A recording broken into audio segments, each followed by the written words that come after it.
అందరి చప్పట్లతోటి మన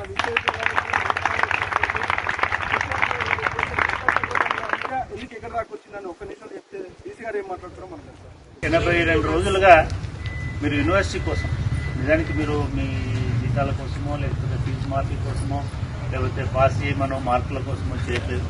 పూర్తిగా యూనివర్సిటీని ఎట్లా కాపాడుకోవాలి అనే దాని కొరకు బహుశా నాకు తెలిసి ఏ యూనివర్సిటీలో కూడా జాయింట్ యాక్షన్ కమిటీ ఇంత స్ట్రాంగ్గా డెమాన్స్ట్రేషన్ చేయలేదు. ముందుగా నేను మీ జాయింట్ యాక్షన్ కమిటీని అభినందిస్తాను.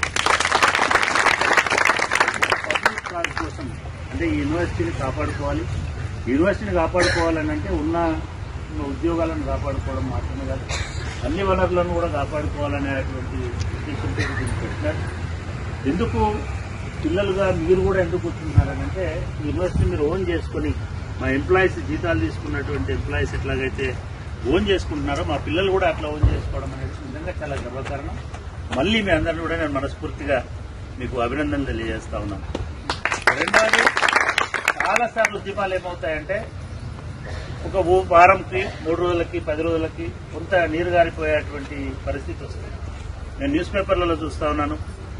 రెగ్యులర్ గా ఇది ఇంకా పెరుగుతున్నది తప్ప తగ్గడం లేదు. నేను మీ డిమాండ్తో పూర్తిగా ఏకీభవిస్తున్నాను. యూనివర్సిటీలో పనిచేసినటువంటి వ్యక్తిగా ఇంకా అంతకుముందు నేను మా వేణులాగా పబ్లిక్ రిలేషన్స్ లో కూడా అట్లా అనుబంధం పెట్టుకుంటే 40-35 సంవత్సరాల దగ్గర నేను ఇక్కడ పనిచేశాను. 40 సంవత్సరాల యూనివర్సిటీ చరిత్రలో. కాబట్టి ఈ యూనివర్సిటీని కాపాడుకోవడం నా ప్రాథమిక బాధ్యతగా నేను భావిస్తున్నాను. నేను గౌరవ ముఖ్యమంత్రి గారితో మొన్న కలిసినప్పుడు ఈ విషయాలన్నీ నేను చర్చించలేదు, ఎందుకంటే నేను మర్యాదపూర్వకంగా చేస్తుంది కాబట్టి. నేను వారితో ప్రత్యేకమైనటువంటి టైం తీసుకుని అయినా సరే ఆయన మన రిక్వెస్ట్ ని కాదని అంటాడని నేను అనుకోవడం లేదు. అయినా సరే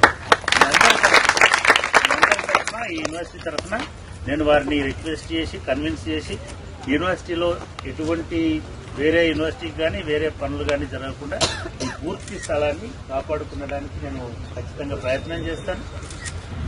హామీ నేను ఇస్తున్నాను. నేను నిన్ననే ఛార్జ్ తీసుకున్నాను, మీ అందరికీ తెలుసు. ఇవాళ నిన్ననే నేను మా రిజిస్ట్రార్ గారికి ఇన్స్ట్రక్షన్స్ ఇచ్చాను. జాగా ఇవ్వడం లేదు, నేను సంతకం పెట్టించి పంపిస్తున్నాను. కాబట్టి అది అఫీషియల్ కమ్యూనికేషన్, అఫీషియల్ నో అని చెప్తున్నాం. ఇంతకాలం దీన్ని ప్రొటెక్ట్ చేసినందుకు థ్యాంక్స్ చెప్పుకుంటూ మీరు ఎవరి పనులు వాళ్ళు చేసుకోండి, పిల్లలు చదువుకోండి, క్లాసులలో ఉండండి. అదేవిధంగా మా ఉద్యోగులు కూడా మీరు పనిచేయండి. మీరు పనిచేస్తేనే ఈ ధర్నాలలో టైం ఎక్కువ వేస్ట్ చేసుకోకండి. ఈ కంటిన్యూస్ గా జరుగుతున్నటువంటి దాన్ని సస్పెండ్ చేయమని కోరుతున్నాను. నేను మీరు టోటల్ గా విరమించమనట్లే, మళ్ళీ ఎవడని వచ్చినప్పుడు మళ్ళీ వెళ్దాం. అందుకే సస్పెండ్ చేయండి. పని చేసుకుంటుంటే మంచిది. గౌరవనీయులైన వైస్ ఛాన్సలర్ గారికి జేఏసీ తరఫున, విద్యార్థుల తరఫున, మన ఎంప్లాయీస్ తరఫున మనస్ఫూర్తిగా ధన్యవాదాలు తెలియజేసుకుంటున్నాం. సార్ ఇచ్చిన హామీ మేరకు మనం ఈ లంచ్ అవర్ డెమాన్స్ట్రేషన్ కాదు, కేవలం లీగల్ గా పోవాలి. మనం అందరం బాధ్యతాయుతమైన ఎంప్లాయీస్ గా ఉన్నాం. మనకు విద్యార్థులే ముఖ్యమనే ఆలోచనతో ఉన్నాం. కాబట్టి ఇప్పటి వరకు కూడా ఎక్కడ కూడా డివియేట్ కాకుండానే సిస్టమేటిక్ వచ్చాం ఒక వ్యూహం ప్రకారం.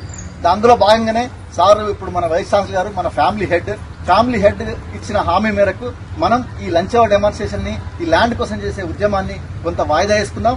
న్యాయమైన డిమాండ్ పట్ల మనం అందరం కలిసి పోరాడేందుకు మీ అందరికీ మనస్ఫూర్తిగా ధన్యవాదాలు తెలియజేసుకుంటున్నాం. Thank you very much.